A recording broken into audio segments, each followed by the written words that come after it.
magtatambal ang dating magkasintahan na sina Joshua Garcia at Julia Barreto sa isang pelikula na gagawin ng Star Cinema. Ayon sa source ay magiging direktor ng dalawa ang box office director na si Cathy Garcia Sampana. Hindi pa naman sinasabi ng Star Cinema ang ilang detalye ng pelikula na gagawin ng Josh Lia.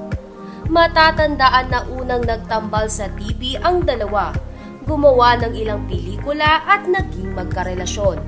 Naging usapan din ang paghihiwalay ng dalawa, kaya naman sa muling pagsasama ng dalawa ay paniguradong may kurot ang bawat linya na ibabato ng dalawa sa isa't isa. Sa katunayan, sa isang music video ni Moira de la Torre ay nagtrending ang dalawa dahil sa batuhan ng mabibigat na linya ng Josh Lia. Samantala, tuwang-tuwa naman ng Josh Lia fans sa pagbabalik tambalan ng dalawa. Anila ay kahit papaano ay magkakaroon ulit ng kilig moments ang dalawa sa pelikula.